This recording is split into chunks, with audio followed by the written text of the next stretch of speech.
係，大家好，今日同大家開箱一個黑沙嘅藍牙耳機。黑沙呢個品牌呢，應該都曾幾何時有人聽過嘅。佢本身係出開電話，後來就接咗，咁啊轉成係出藍牙耳機啊、電競配件啊啲咁嘅嘢。咁呢一個藍牙耳機呢，其實出咗都係一段時間，不過我用咗3個月時間，先至俾我今次咁難得咁訂到。咁而家就開箱俾大家睇下。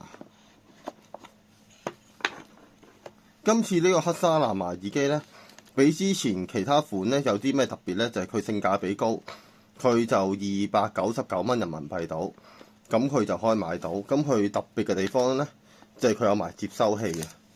咁而家開一開俾大家睇下。咁佢主要都有接收器呢，其實佢可以做到一個叫做玩遊戲啊、打機呢零延遲嗰個情況啦，可以做到所謂嘅。咁其實我覺得咧，呢個耳機咧，其實都係一個好處嘅，可以叫老人耳機，因為唔使教佢配對，因為你直接可以攞呢個接收器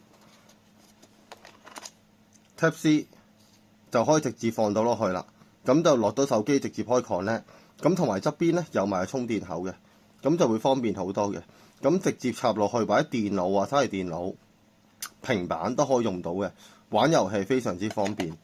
因為點解會話難買到呢？其實呢，貨就好多，你隨時都買到。不過就一定係要佢嗰隻粉紫色。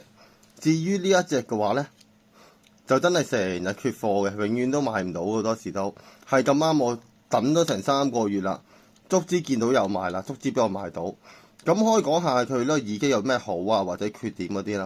咁如果你係缺點嘅話，佢就唔同 Redmi 有一隻都係會跟埋呢個接收器嘅，小米嘅。咁但係呢個接收器咧，佢可以放喺盒裡面，呢個就一定外置㗎啦。即係你平時唔用嘅時候咧，一係你咁樣可以插住佢，或者你就擺喺屋企。不過我覺得問題不大嘅，就可以擺住屋企部電腦插定佢啊，攞嚟用。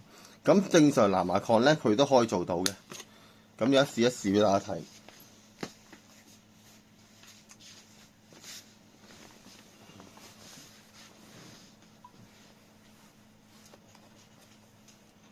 咁我而家用緊榮耀嘅 V3啦，咁啊直接可以試一試啦。嗱，我插咗呢個 connect 咗佢而家，咁可以做埋叉電啊直接。咁我而家揭開部機，開 YouTube，咁而家再揭一揭，開咗個藍牙試一試先。